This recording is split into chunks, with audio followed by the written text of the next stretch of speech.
Namaskar, good morning, and welcome to Swadharma Talks. And it's 7:45 in the morning here in Bengaluru, from where we're coming live.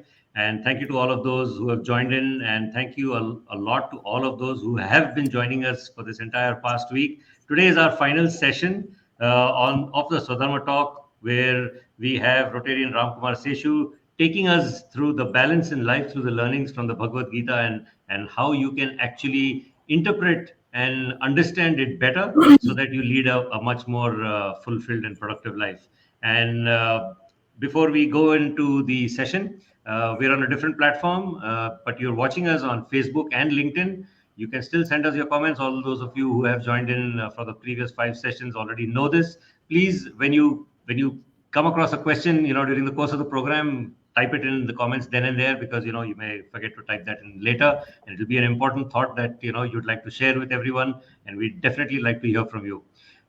Before I hand over to Lakshmi, who will introduce our speaker, Ramkumar Seshu, just wanted to let you all know, since we've received a lot of requests for people wanting to have all of the audience wanting to have a greater level of interaction, we decided that after today's session gets over at around 9 o'clock, we will switch to a Zoom session where all of you can please feel free to join in, and we will post the link on the comments once again. We'll put it up on screen also here for you, and so that you can join us in. And thank you. And here is Lakshmi to take you through to the rest of the program. Thank you, Sandeep. Namaste from Bengaluru. This is Rotarian Lakshmi Balaji, and I will be the co-host of this program, Swadharma, create a process for a balanced life in a VUCA world, a world of volatility, uncertainty, complexity, and ambiguity, by Rotarian Ram Kumar Seshu.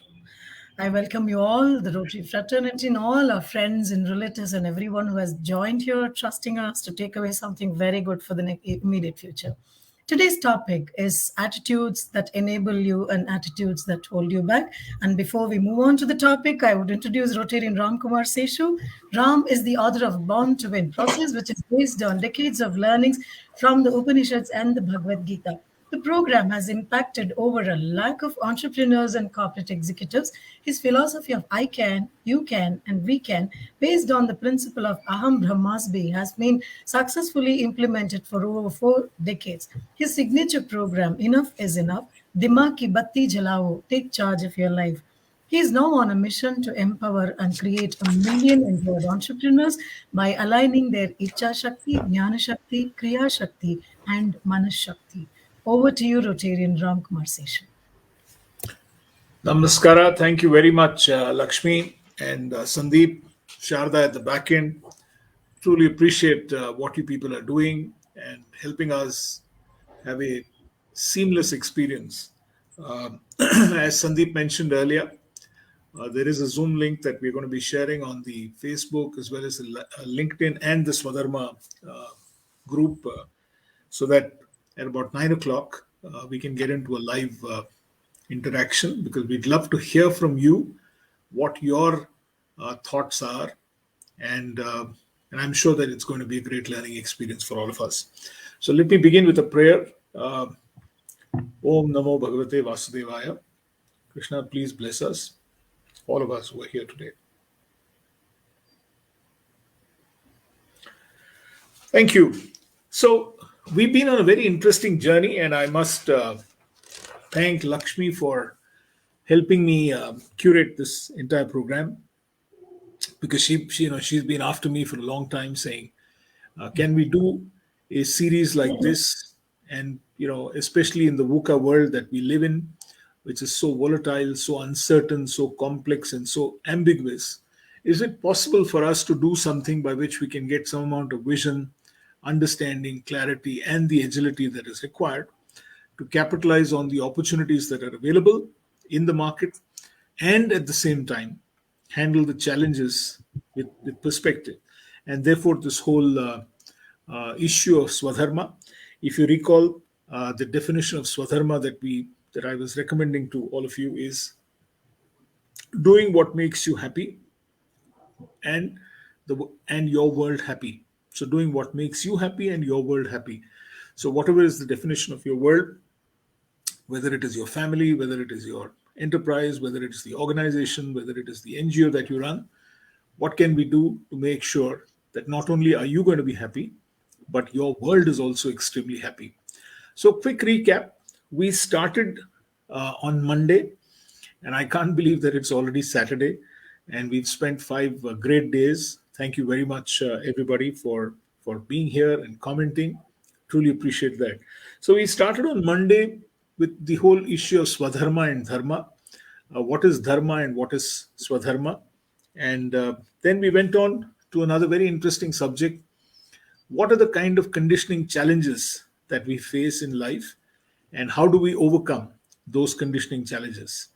And in the third session, we went into this whole issue of think I can, which is primarily because I've made that the philosophy of not only Born to Win but all our life, that if we can think I can, then you certainly can achieve anything that you want in your life. Post that, we went into this whole issue of karma, and Swadharma, because a lot of times, one hears that, look, it is my lot, it is my destiny, it is my karma that, something is happening to me or not happening to me. And we said, look, let's try and put some perspective on that irrespective of what your station in life is at this point of time, you can still work in a way that through your Swadharma, through the expression of your Swadharma, you can start writing your own destiny. And then yesterday, we went into this whole issue of what are the different stations in my life, and how does Swadharma and Krishna's teachings from the Gita, how do we apply it in that context and still, get ahead and do what we need to be doing. So today we've come to the last of these talks, but I hope to hear from you on, and maybe a little later when we get into that Zoom link, we'll try and see what are the other subjects that we can talk to you about. Remember, the Gita is a vast ocean, and you can really get lost in that ocean, because there's so much to take away for each of us by trying to understand a part of that lovely song of the God, the divine song. So today we're going to be talking about what are the attitudes that enable, and what are some attitudes that hold you back. So if you recall, in the very first session that we talked about, we said, and I think it was in the second session, we talked about conditioning. And conditioning, how does it lead to certain thoughts? And how do those thoughts lead to certain behaviors? That behavior leads to certain action, and action leads to certain results. Let's for a minute understand what is an attitude. Invariably, people think that, whenever you, and unfortunately, when you say that, she's giving me attitude or he's giving me attitude, the connotation of attitude seems to be bad, but that is not right at all. Okay, attitude is nothing but a continuous way of thinking in a certain way that shapes your attitude. Okay, so if you make this into a habit of thinking in a particular way, that stream of thought that you have, that is your attitude. Keep this in mind. Okay, now obviously, if that stream of thought that comes to your mind is positive, then it gets expressed as a positive attitude, as an enabling attitude. But if that stream of thought from your conditioning continues to be negative, then obviously that particular thought, that stream of thought, that continuous stream of thought, then gets into a negative attitude. So keep this definition in mind, that attitude is that continuous stream of thought that you can get, and that is your attitude. Positive or negative, enabling or not enabling. So today we're going to try and figure out how do we get out of this whole thing? What do we need to do? So Lakshmi asked a very interesting question the other day, saying what is attachment and what is detachment. So today let me first of all get into this whole business of detachment. How do you actually detach yourself from that continuous stream of thought that is possibly holding you back? Okay, how can you detach yourself from that entire stream of thought, and therefore pursue what we call your karma yoga? Okay, Swami Vivekananda, and mind you, Swamiji was one of the, I personally believe that he was and continues to be one of the most inspiring Indians across the world, across generations, across time frames, because he was the first person who went out and who talked about India and the spiritual power, the spiritual prowess that we have in India, our thinking in India, and to the whole world. So he has a very interesting definition. He says yoga actually means concentration at work. Okay, he says if you work with concentration, that is yoga, according to Swamiji. Right now, therefore, if you put it down to karma yoga, then what are we talking? We're talking of concentration in action. So if you can figure out a way by which whatever action you're taking, can you bring in a certain amount of concentration in that entire work that you do? Okay, and I'm 100% sure, and I'd love to hear from you on the comments part. How can you actually figure out, how do we make sure that we recognize people who are so concentrated in the action that they're doing? And in a while, I'll give you some examples of what we're talking about.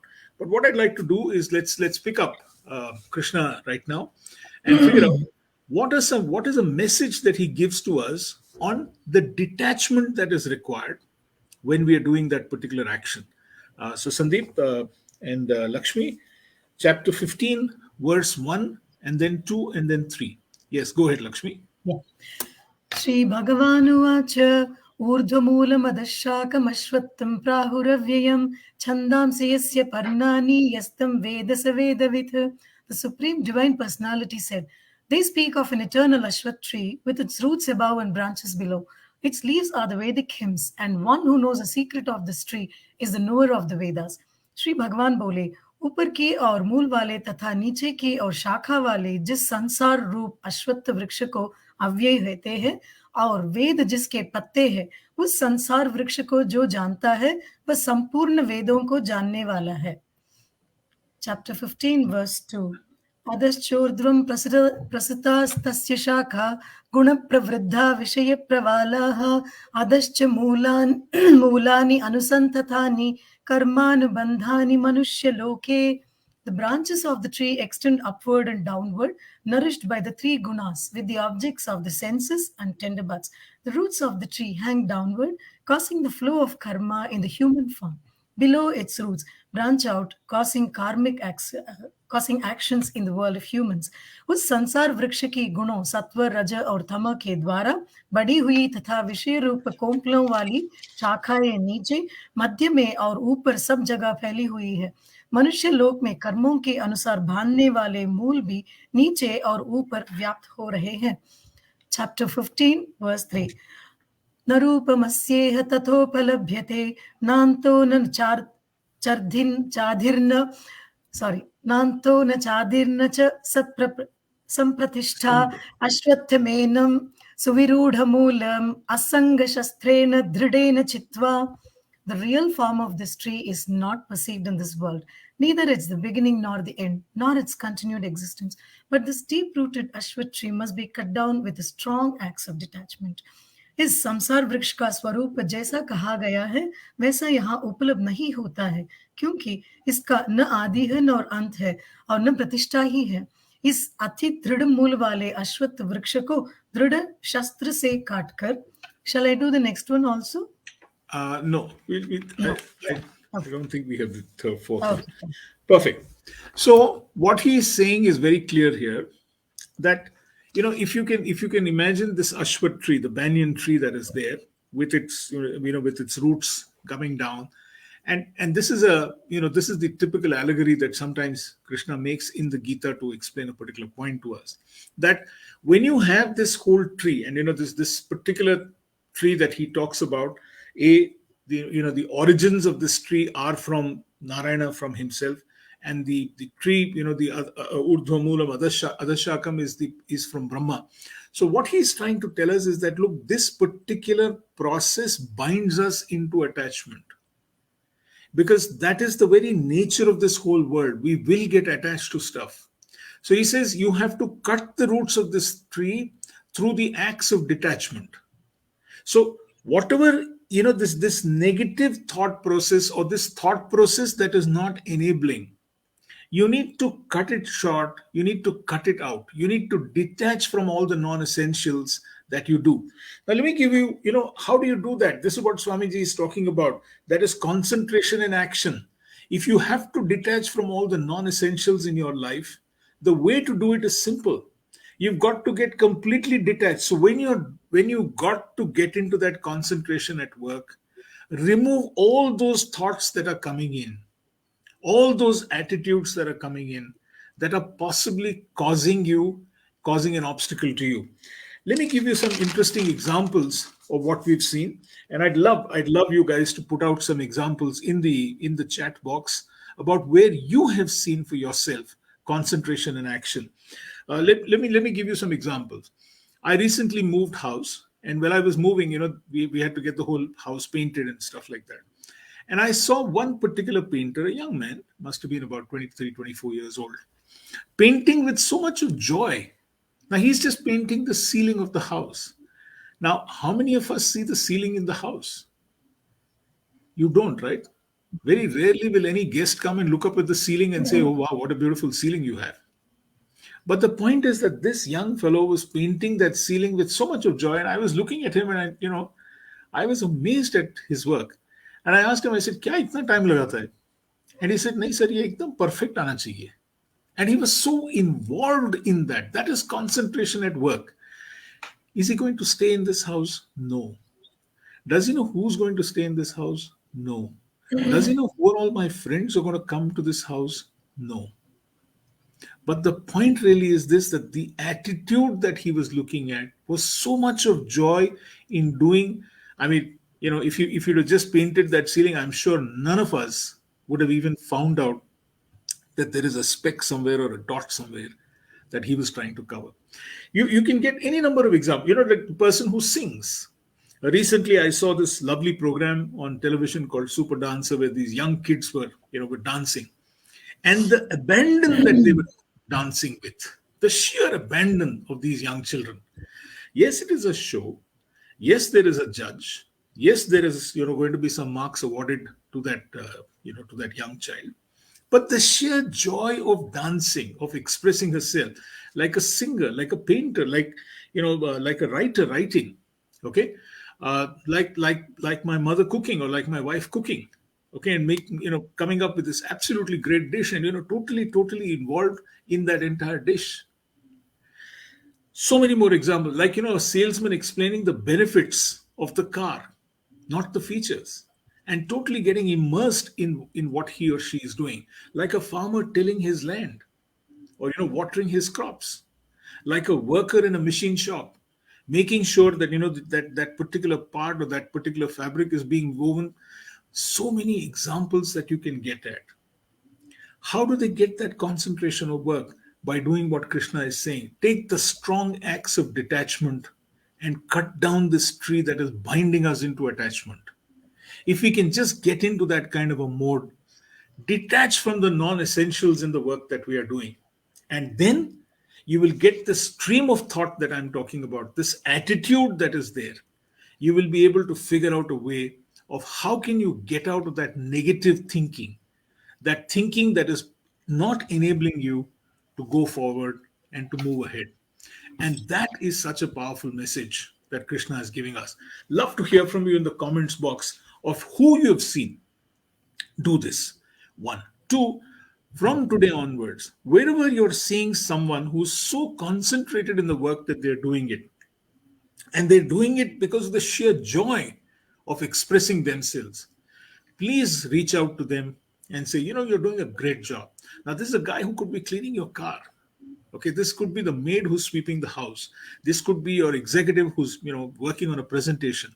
This could be anybody that you know, and who's doing it with that certain joy, detached completely from any other thought that comes in the way of the work that is being done. And that is such an important and powerful message for us. So when Swami Vivekananda says that, when you work without a motive, and when you're completely unattached, that is the time you get into bliss and freedom. So if you work without a motive, okay, that is something that is so powerful. Okay, if you work in a way that says that, look, whatever I do with my body or my senses, whatever it is that I'm using my mind, whenever I'm using my mind or my intellect, I do it for others. And I do it in such a beautiful spirit that it is almost as if this, the activity that I'm doing, the action that I'm doing right now, it is almost as an offering to the God within me, to the Narayana within me. And that is the kind of spirit that we need to look at. So if we can get into that zone, as we call it, when you're working, just imagine how powerful life can be. So if we work with that higher purpose in life, then obviously this negative stream, this thought stream, these attitudes that don't enable will slowly start falling off. The higher purpose that you're working for is that you're working for your Swadharma. And if you can keep thinking of that particular aspect in everything that you do, in whatever work that you're performing, whether you like to do it or you don't like that aspect of your work, it doesn't matter. It really doesn't matter.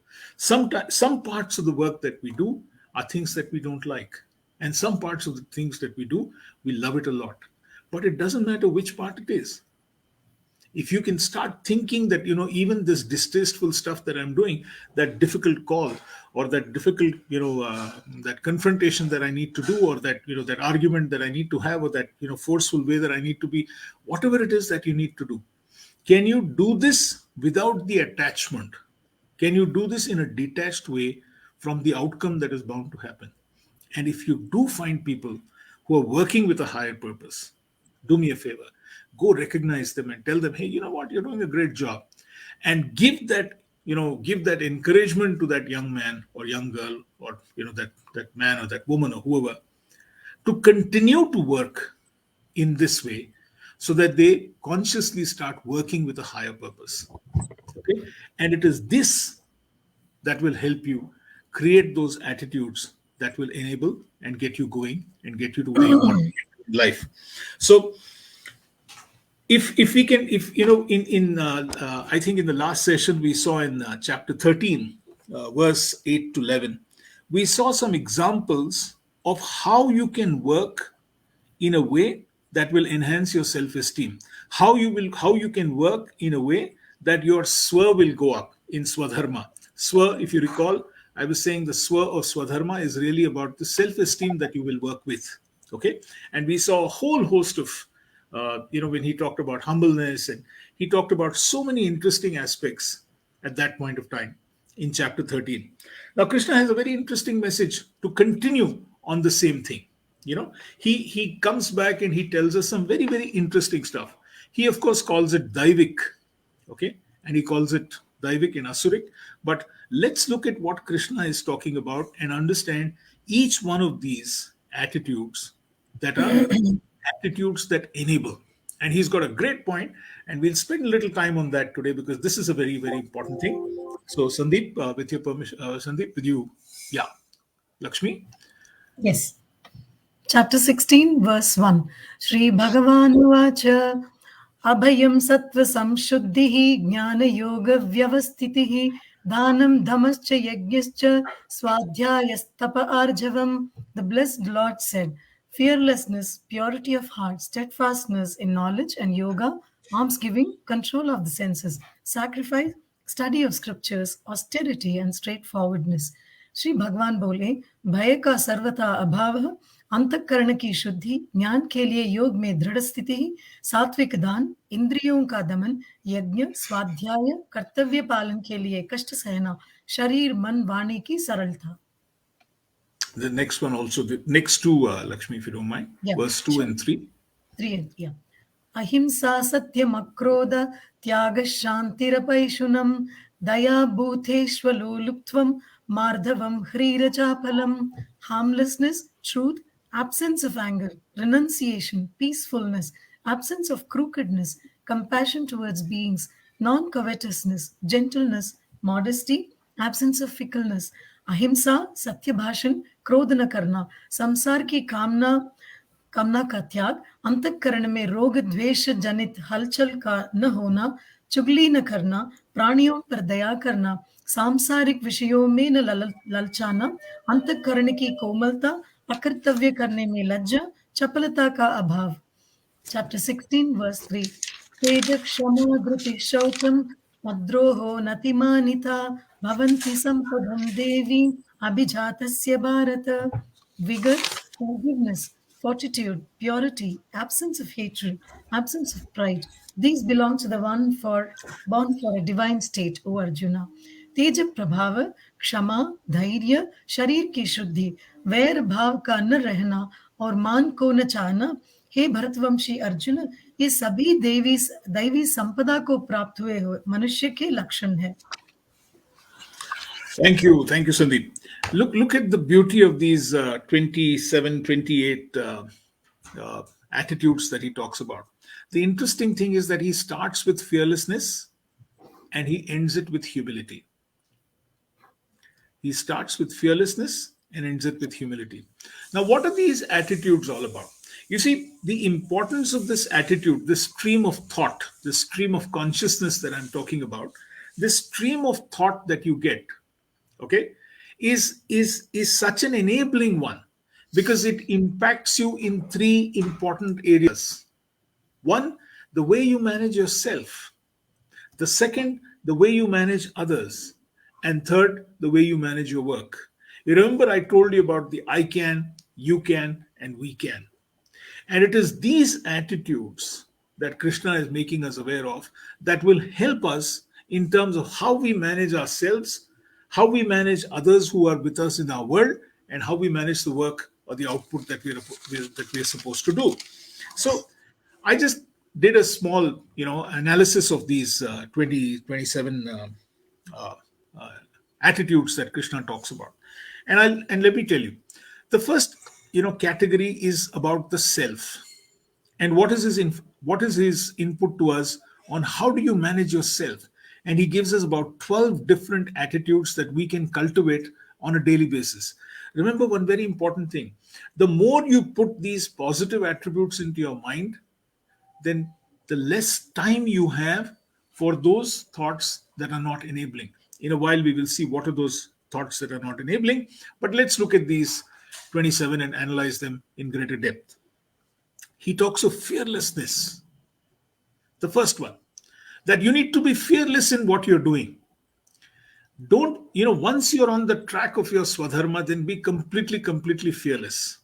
And then he follows up by saying that you must have a purity of the heart. There must be a certain purity of your purpose, which is what we're saying. Do what makes you happy and your world happy. He talks about steadfastness, that don't waver. He talks about clarity, saying, look, whatever you're going to be doing, let it have a lot of clarity. And then he talks about doing things in a charitable way, that you need to give. And when you're doing charity, there must be no expectation of a return on the charity. And then he talks about self-control. He talks about truthfulness. He says absence of anger. He says gentleness, modesty, not being fickle. He says boldness, absence of conceit and pride. All these 11 or 12 point out to the same thing. That look, how can you start imbibing some of these? Please go to chapter 13, or what we will do is a little later, we'll put these out on the Swadharma group and figure out how can you make sure that you get these 11 or 12 working with you. Fearlessness, purity of the heart of the purpose, steadfastness, charity, self-control, truthfulness, absence of anger, gentleness, modesty, not being fickle, boldness, absence of conceit or pride. And then he goes on to how can you handle others? And again, he's given us some very interesting 8 different inputs. One, causing harm to none, being tranquil, making sure that you don't get into a flutter. As the head of the organization, or the head of the enterprise, or the head of the company, people don't want to see you in a flap, as it is there in a flap. So can you be tranquil? Okay.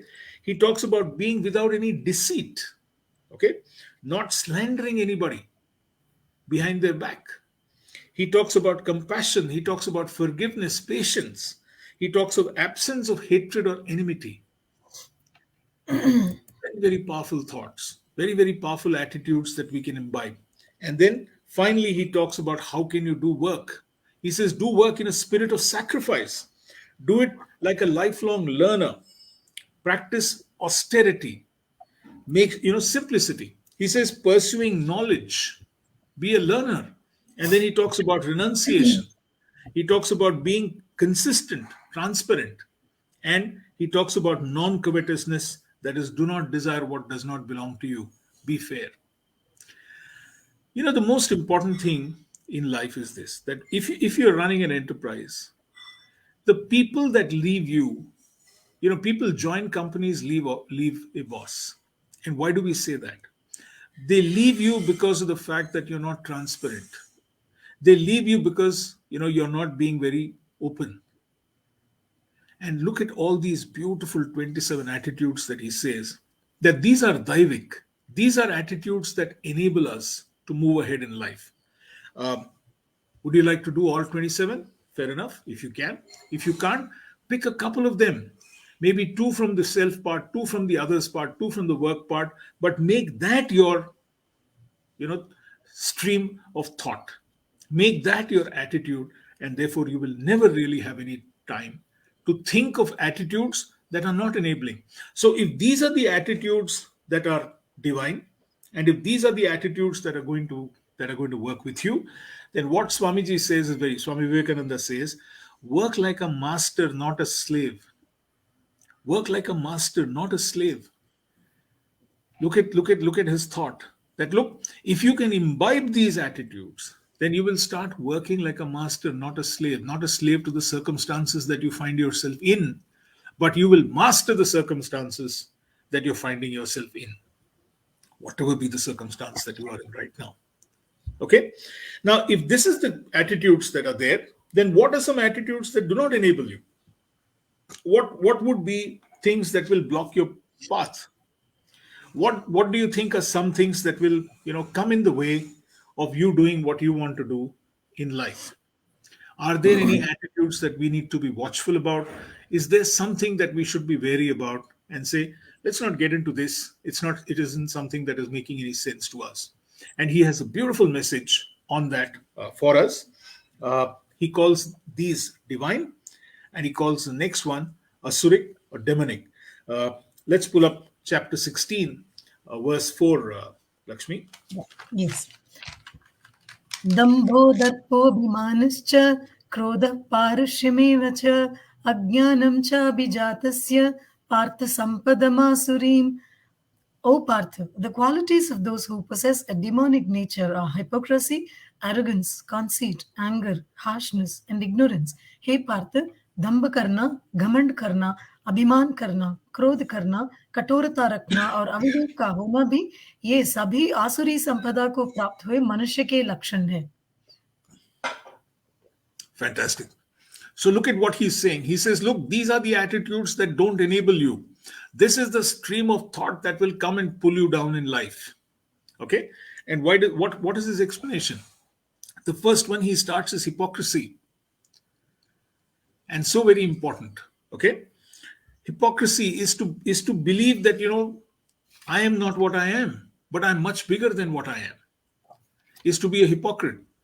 The ostentation that is, that goes around today of trying to be somebody that you really are not. And this is something that will pull you down, because all the time you're trying to be somebody that you're not. You're trying to be somebody that you're not comfortable. Okay? Arrogance. The arrogance that comes in of allowing your ego to delude you. I think it was Reshma that pointed out in one of our previous sessions that when you get this arrogance and you allow your ego to go ahead, then that is again something that is going to pull you down. The third one, he talks of self-conceit, that nobody in this world is as good as I am. Just imagine if you keep thinking in that particular way, that there is nobody as good as I am the best guy in this business, I am the best person in this enterprise, I am the best person in my, in the organization that I'm running, or I'm the best person in my family, then obviously you're not going to be getting into a stream of thought that is enabling. The next one, anger. And this is a huge one, believe me.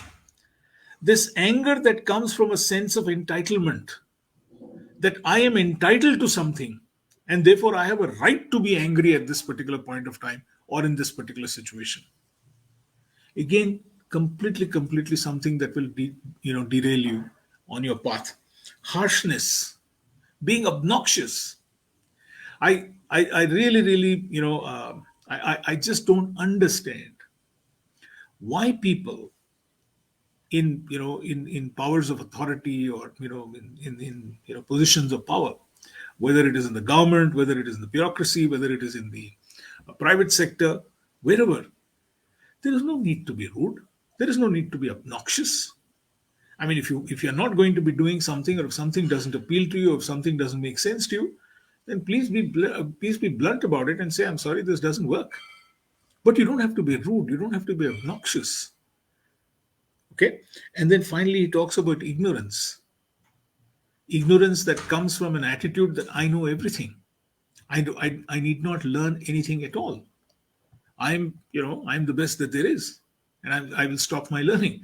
On a lighter note, I keep telling people who think that they know everything and that they needn't learn anything to get in touch, because I can send them the God's SMS number or WhatsApp number, and they can send a message to him saying that, look, it's over, yeah. I mean, I don't have to continue to be on this earth at all. Why don't you beam me up? My work is done. I've learned everything that I need to learn. So it is these six. Okay, watch out for these six pitfalls: the the hypocrisy, the arrogance, the self-conceit, the anger, the harshness, and the ignorance. Okay, be very careful about it. The Hasahi. Okay, these are things that are going to bring you down in life.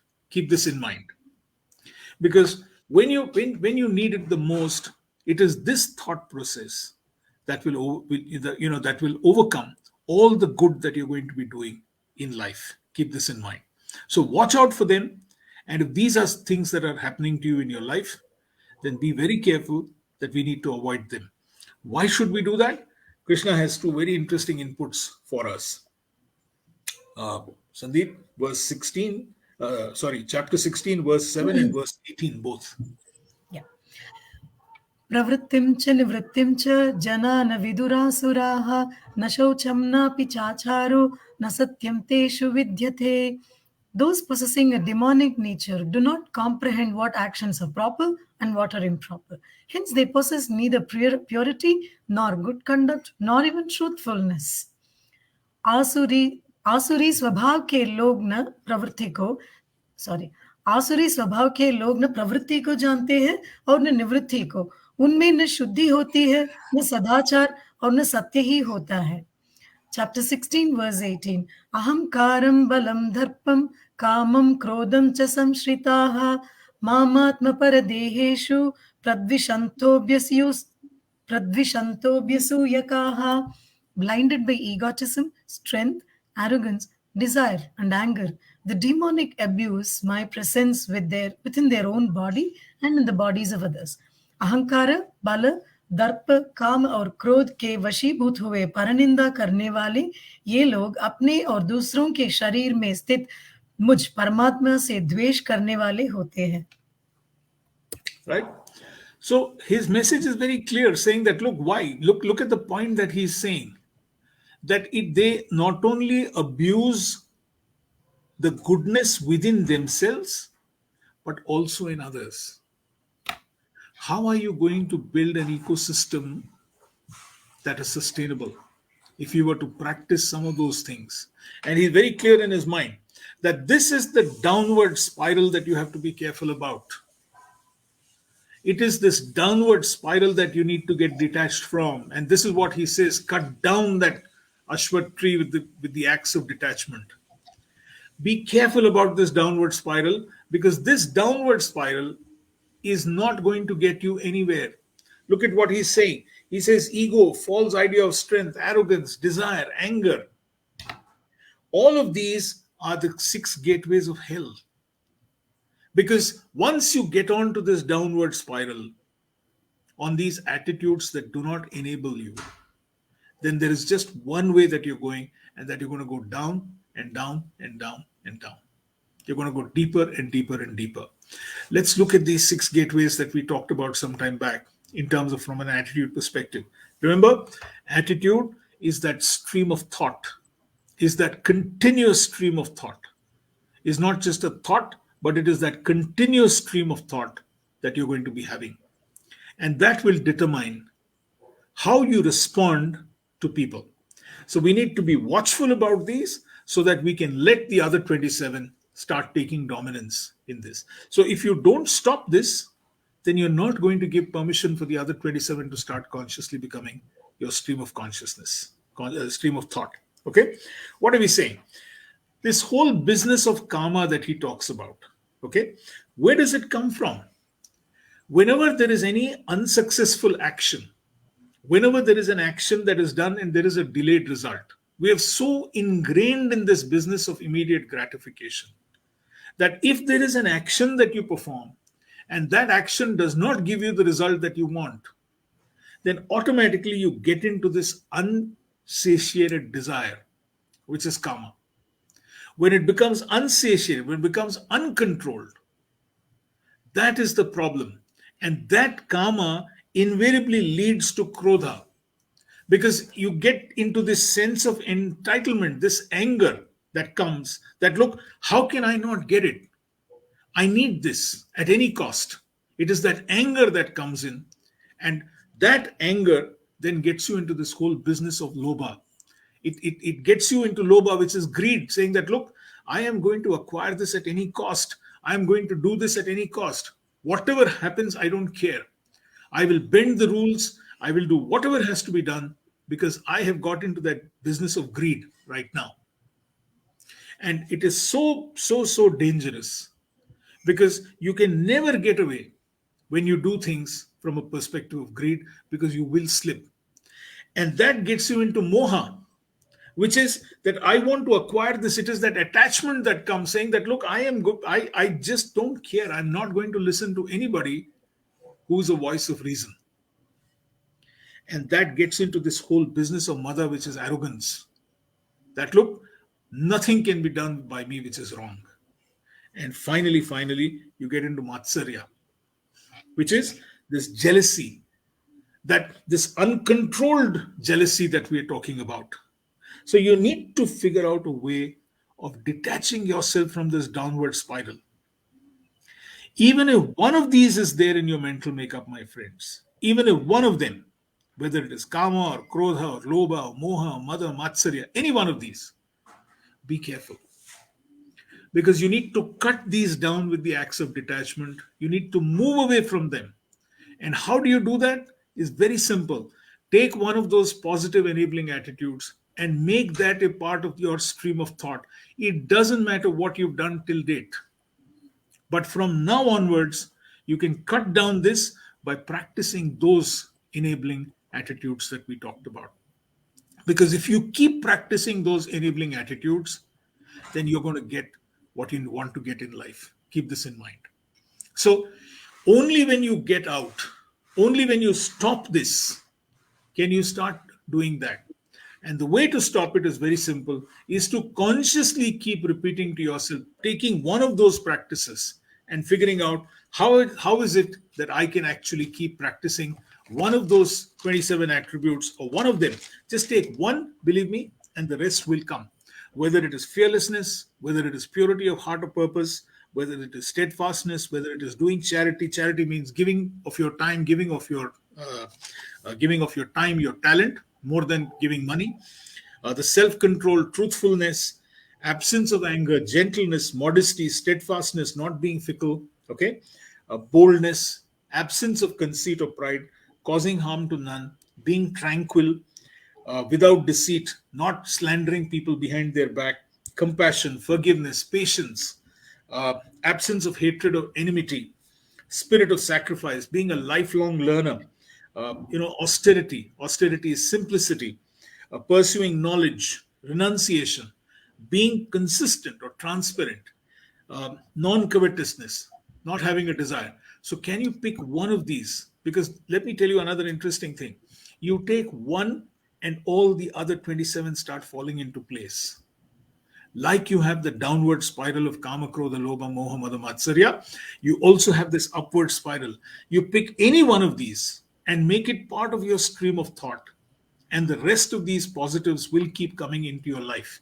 You pick humility, and you will end up with being fearless. You pick fearlessness, and you will end up with any one of the others that you want. You will have self-control, you will have truthfulness, you will have absence of hatred. All of these will come.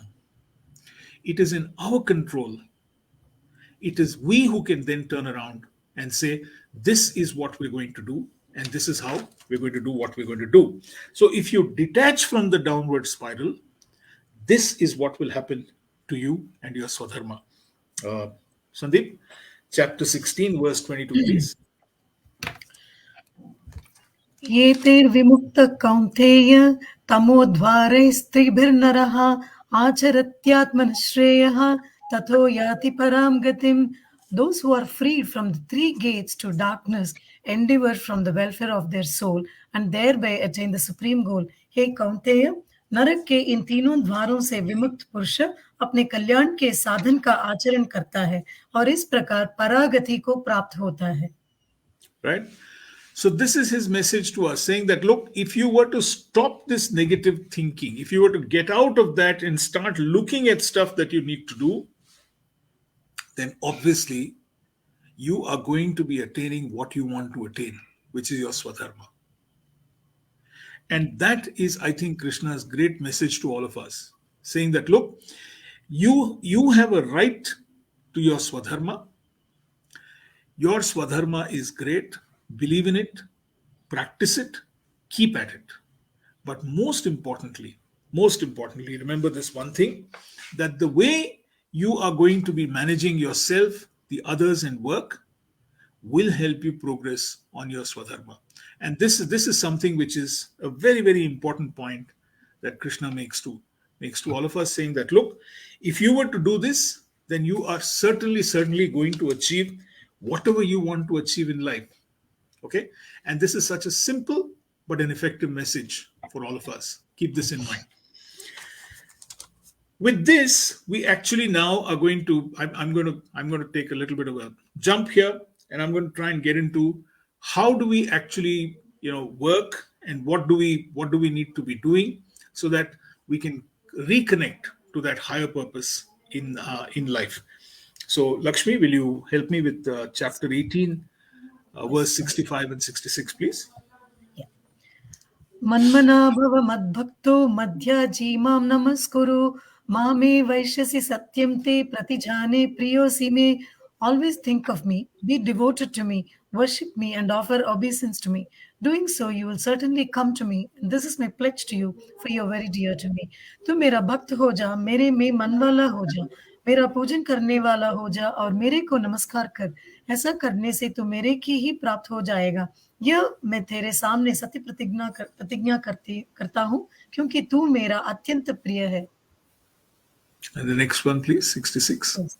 सर्वधर्मान् परित्यज्य मामेकं शरणं व्रज अहं त्वां सर्वपापेभ्यो मोक्षयिष्यामि मा शुचः. Abandon all varieties of dharmas and simply surrender unto me alone. I shall liberate you from all sinful reactions. Do not fear. संपूर्ण धर्मों का आश्रय छोड़कर तू केवल मेरी शरण में आ जा. मैं तुझे संपूर्ण पापों से मुक्त कर दूंगा. चिंता मत कर. Right? These two verses are so beautiful when you want to do anything. Okay? The Godhood, as I said, is within you. So when he says that, look, forget everything else, do whatever you want in a spirit of sacrifice, saying that, look, I am doing this kind of a work, what Swamiji talks about in terms of concentration at work. He's saying that, look, when you want to manage yourself or others or work, and when you're on your path of your Swadharma, then make sure that you work in such a way that you will be true to yourself, you will be true to your potential, you will be true to the potential of your team, and you will be true to the potential of your entire enterprise. And these two shlokas, believe me, capture the entire essence, in a way, of the Bhagavad Gita, saying, be true to yourself. Yeah, it is only you and your Swadharma which is so very important in life. Keep this in mind. And his message to Arjuna at this point of time is precisely that, saying that, look, you figure out a way, my friend, of being true to your Swadharma, of believing in your Swadharma. Because if you do and you operate,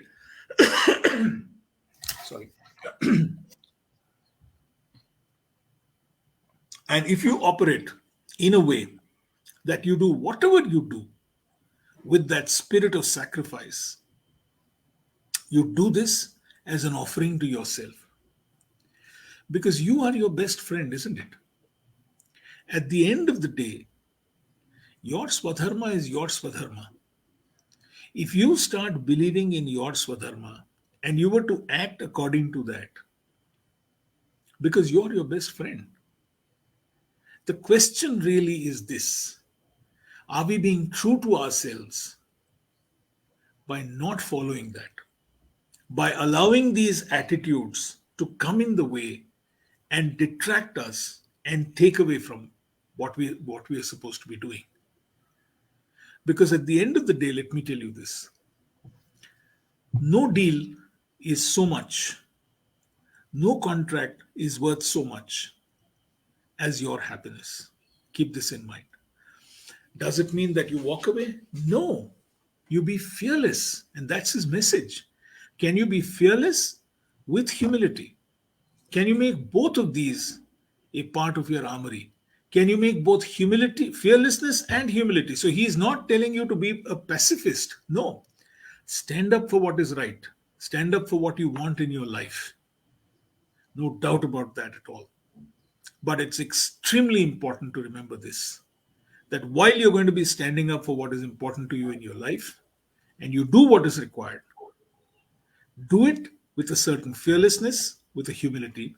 Allow those thoughts to predominate your mind, because those thoughts, all of that he talks about, fearlessness, humility, etc., etc., etc., are what come from your heart.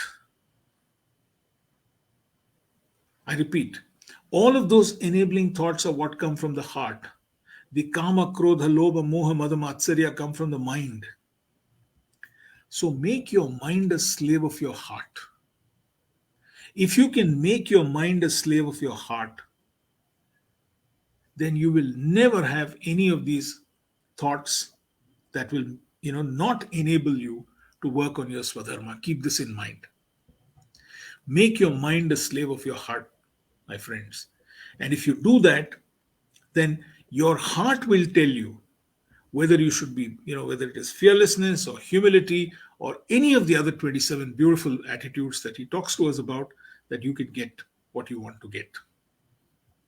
Keep this in mind, right? So with this, we kind of wind down our talk on the Swadharma and what we need to be doing to achieve what we need to achieve in life. And as I said, if we can figure out a way of conquering the demons in your mind and allowing the goodness of your heart to come out, allowing the goodness of your heart to overcome the demons of your mind, then you won this battle in life. Doesn't matter what station you are at, it doesn't matter where you are, it doesn't matter what you've been doing, it doesn't matter how you're doing what you're doing till date. But what got you here, you can completely change. That is in your control. Because tomorrow is a completely new day. Today is a totally new day. And we can completely redefine what we want to do from today. It doesn't matter what we've done till now. Because you can do whatever it is that you want from now going forward. Keep this in mind. All that you need to do is to figure out a way of saying, I am going to consciously practice this. I'm going to consciously make this goodness of my heart to come out by repeating. You can keep affirming. Affirmation is a great way of continuing to tell yourself that this is something that this is the kind of person that I actually am. So look at them, pick one of them that is you, that is typically you, and start working on that. Forget the inputs that the rest of the world have given you till now. It really, really doesn't matter.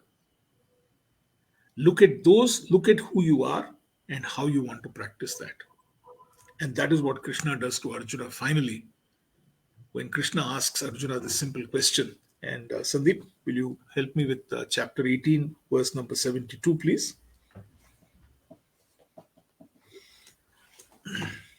कच्चिदेतत् श्रुतं पार्थ त्वयैकाग्रेण चेतसा कच्चिदज्ञानसम्मोहः प्रनष्टस्ते Dhananjay. O Arjun, have you heard me with a concentrated mind? Have your ignorance and delusion be destroyed. हे प्रथानंदना, क्या तुमने एकाग्र चित्त से इसको सुना? और हे धनंजय, क्या तुम्हारा अज्ञान से उत्पन्न मोह नष्ट हुआ? So look at what the final question. This is, while in chapter 2, Krishna starts with this whole, Hridaya Daurbalam that he talks about. Now he's asking him a simple question saying that, look, have you heard me properly? Have you heard me with a concentrated mind? That is his question to Arjuna. Okay. Have you been fully conscious of what I've been telling you all this time? And with this, has the ignorance of delusion that you had been destroyed?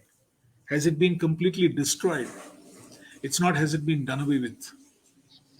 So Krishna comes back to Arjuna and asks him this very, very important question, saying that this thought process that you went into, that how can I kill my own people? How can I do what needs to be done?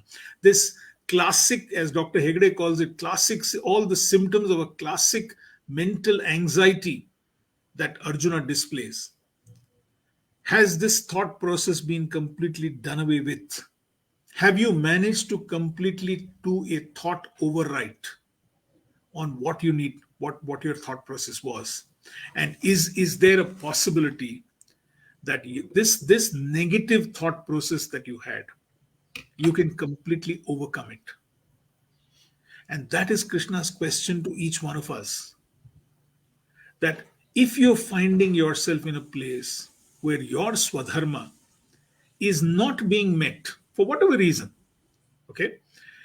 Reasons can be so many different reasons, right?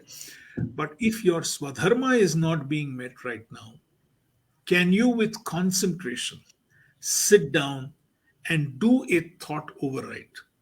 Can you pick up one of those attitudes that enable and make it part of your armory? Can you get the goodness of your heart to overwrite the pitfalls of your mind? Can you do that?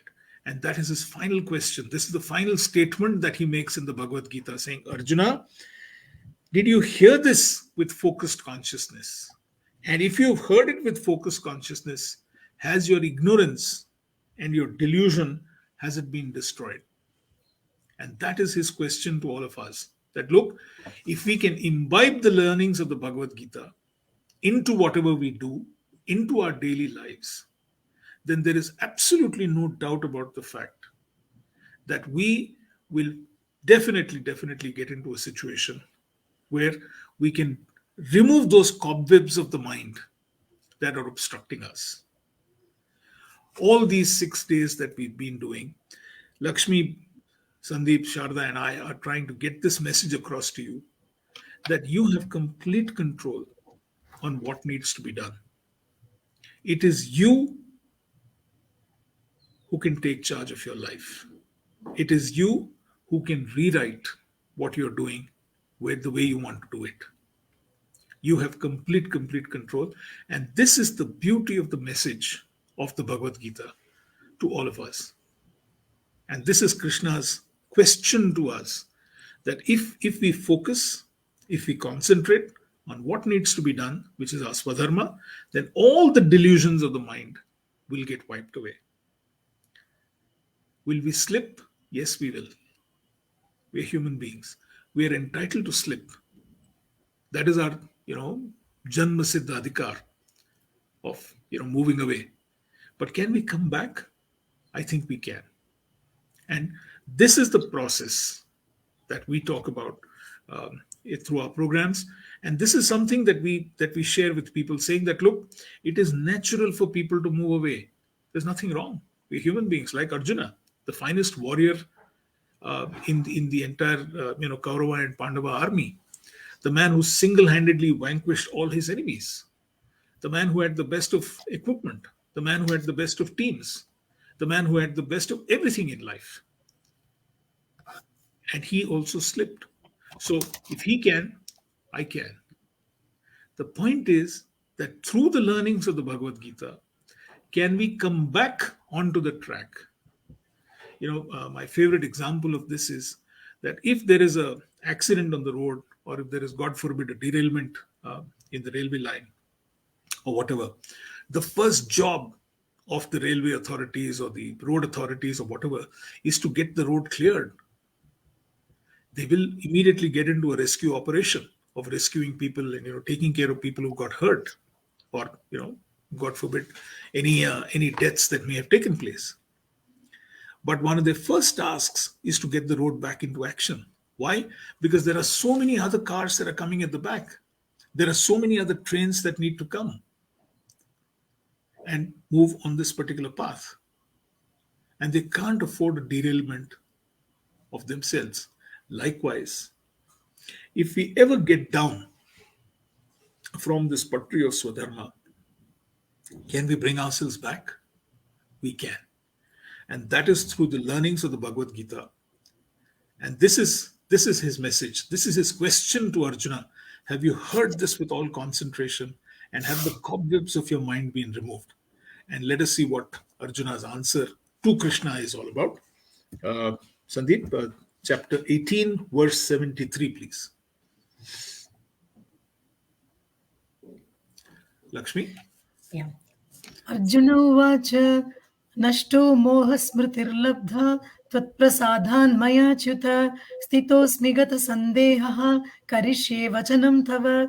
Arjuna said, O infallible one, by your grace my illusion has been dispelled, and I am situated in knowledge. I am now free from doubts, and I shall act according to your instructions. Arjun बोले, हे अच्युत, आपकी कृपा से मेरा मोह नष्ट हो गया है और स्मृति प्राप्त हो गई है. मैं संदेह रहित होकर स्थित हूं. अब मैं आपकी आज्ञा का पालन करूंगा. Right? So Arjuna's final answer to Krishna is this: all my doubts have been resolved. Sometime when we have the time, we'll try and see if we can do one on Arjuna's questions through the 18 chapters to Krishna. That by itself is another lovely, is a very, very insightful discussion, from complete belligerence of I will not fight and putting down his arms to this kind of a situation, that it takes so much of time for him to reach this particular situation where he says very clearly, my ignorance has been destroyed. My memory has been completely restored. I have got the concentration that is required, and I am completely free from all my doubts, all those doubts that were plaguing me and holding me back in my life. And finally he says, I will follow your instructions. I will fight. Because that is his Swadharma. That is what he is supposed to do. That is what the duty of a warrior Arjuna is.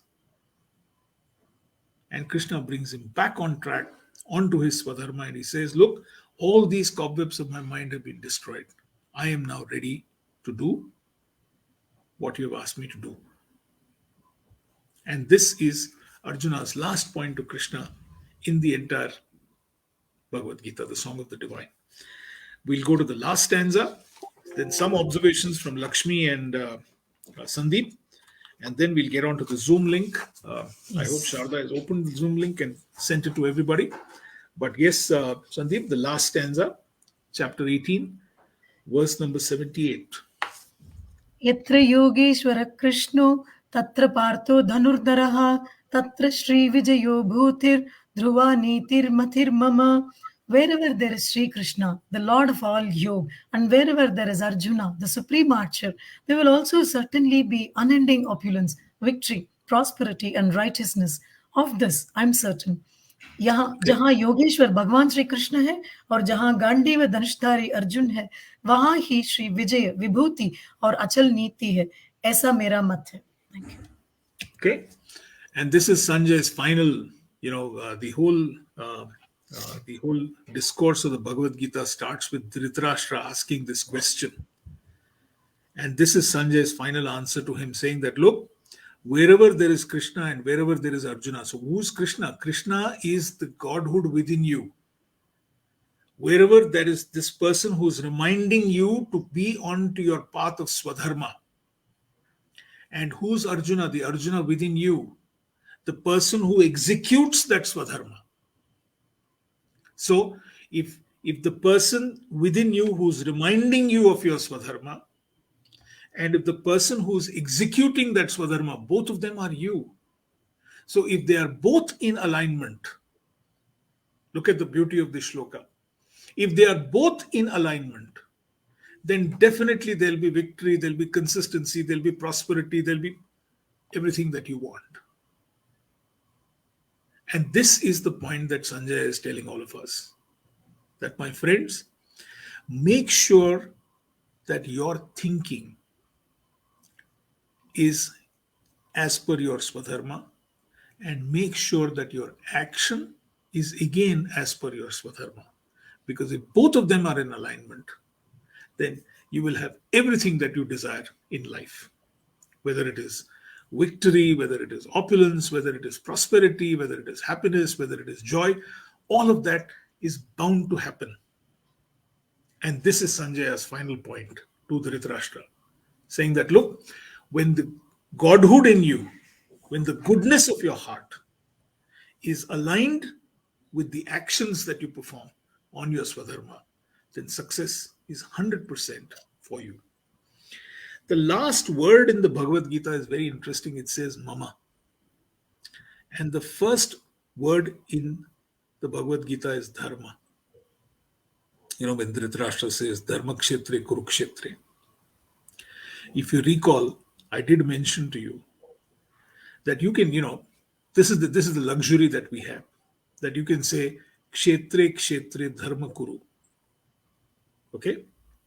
And if you can add now mama to that, mama kshetre kshetre dharma kuru, which means my kshetras. What are the two kshetras? One is my inner kshetra.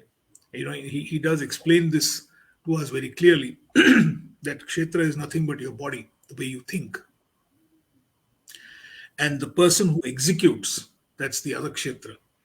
So if you can make sure that your inner consciousness, the goodness of your heart, and the action, the first kshetra is the goodness of your heart, and the second kshetra is about the actions that you perform, the canvas that you have, the field that you want to put this in.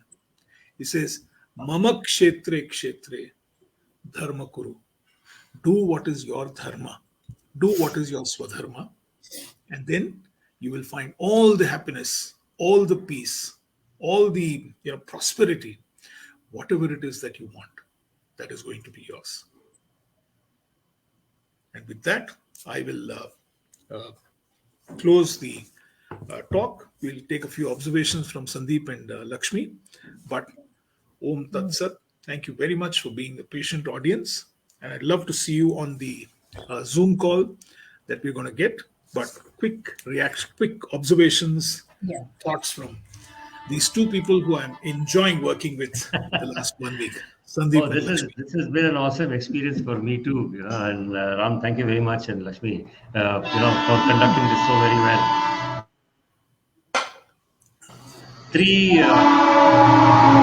I have a passing train here. So three takeaways, as usual, that I like to put forward. The first one, which says, I spoke a lot about, people having their Swadharma, doing what they like, what they feel happy doing. We always hear this as far as entrepreneurs are concerned. The more successful ones will always tell you, oh, you have to follow your passion. I've never heard any of the unsuccessful ones telling us that. But strangely, only the successful ones tell us that you follow your passion, and we end up glorifying Steve Jobs and other such celebrated entrepreneurs. I often have this question that is posed to me, and I did have this myself too.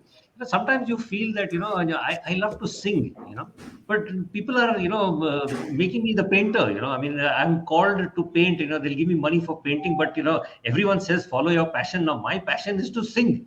So how do I resolve this dichotomy? So my simple answer at that time, and I was not, not really very knowledgeable. So I used to just tell them, look, the simple answer is, you sing for the money and you paint, I mean, you paint for the money and you sing whenever you have the free time, So you kind of do both, So I remember this many years back when Phil Collins, the singer, he won the Grammy, and they called him on stage for his acceptance speech, and he turned around and said, he held up the award and said, he looked at it and he said, I love to do what I do, and once in a way, when something like this comes along, it makes me feel better. So he wasn't singing for the award, Yeah. he was just doing what he wanted to do, and that's it. The other point that I wanted to make is, you spoke very nicely about concentration and action, and finding it in the, in the smallest of things, with the people doing, what we call as, menial jobs. So there is this security watchman in my building, who tends to, who I assigned the task of washing the car. So the old guy went and the new guy came in, and the new guy asked me, like, how often do I wash it? Now we are in the lockdown. The car really doesn't go out all the time. I mean, it is constrained travel all over the city. So I told him, I didn't have an answer. So I told him, I said, how often do you think you need to clean it? If it were your own car, just clean it the way you think it's right. And I said that and I walked away. After a few days, when I was getting walked into the building, he turned around and he stopped me. He says, that thing that you told me, I really liked it. I actually washed the car like it's my own now. Exactly. So I just said it and I walked away. I didn't even think, but it had such an impact on him that he caught me after a few days. That means it was playing on his mind that much that it made so much of a difference. Small word of appreciation, as you rightly said, can do such wonders for things like that. And the last aspect is, you spoke about people having a higher purpose in it. I always am reminded of this story. There are two people, toiling under the sun, working construction laborers. They're putting stones together, building a wall. And, it's hot sun and they're perspiring. And, so one person says, what are you doing? So the first laborer says, I'm building this section of the wall. And the person goes to the other guy and says, what are you doing? And the other guy says, I'm building a library where children can learn and study. So the fact that you're aware of the higher purpose makes your own work so much more meaningful, that then the pain and everything and all, it's like you don't think about it. And probably that is what everyone means by when they say follow your passion, because you're passionate about something, then the hard work, labor element is out of it. So thank you for reminding me of all these aspects. Awesome. Wonderful. Thank you. Wonderful, Sandeep. Lovely. I just have 2 minutes. I have so much to say, but since I don't have the time, I have just one thing to tell you, Ram. If my heart could send you something now, it's gratitude that's going to submerge you completely. So beautiful. I mean, I have no other words. I can summarize it in many. This exactly. I'm getting tears when I'm saying this, but fabulous. And for everyone, you just summed it up by saying, you said, yes, there is hope. Can I come back? After all this, however successful you are, Ram, I believe there are times when you sit and question in your silence. And in that silence, you definitely will ask, can I come back somewhere? And I know it happens with most of the people, successful or unsuccessful. You ended with saying, yes, come back. There is still hope. Fantastic. So let's all, wherever we are, let's try to somewhere come back. Right? Thank you very much. It's so powerful. So powerful. And Ekagra Chitta, I said in the beginning, magic will be one of my, words for this year. I'll do magic. And now I've added Ekagra Chitta because that's something everyone needs. Thank you so much. Thank you so much. Fantastic. Thank you, Ma. Thank you. All this is, is he who's speaking. I mean, it's not really Absolutely. Absolutely. But Phenomenal. Fantastic. So can we keep that Zoom link on, Sandeep, in case somebody has missed it out? I will log off from here, Sandeep. I will get into that Zoom link, but in case we have a few questions and comments that came in over here. So can we just capture this so that we can take it there? Yeah. Okay. We can copy and paste it. I think we've committed that we'll be there at 9. Okay. Yeah. So I will log off. Yeah, it'll take me a few minutes. I'll just do that and Yeah, just capture join these in. questions so that I can see you on the Zoom. Yeah, sure. All right. So I think Sridhar, Sharda has Lakshmi. probably started the Zoom over there. So Okay. All right. so you can join the Zoom link over there for the rest of you. We'll just take a couple of more minutes and capture all of this before we can log off. But I suggest that those of you who have Zoom and would like to continue the interaction, please, that's the Zoom ID and the passcode. Please join that. All your questions that you asked here, just give us a few minutes. We'll just capture all of this and put it up over there in Zoom. Right. So thank you very much for all those who joined us here, and I won't say goodbye. Till we meet again. Please believe in your Swadharma and let's make a positive difference to not just what we do but the world around us. Lakshmi. Absolutely. Thank you very much. And you have inspired us to do something greater in the coming years. Thank you very much. Thank you, everyone, for the trust you've placed in us. Thank you. All the best for you in your journey of Swadharma. Thank you.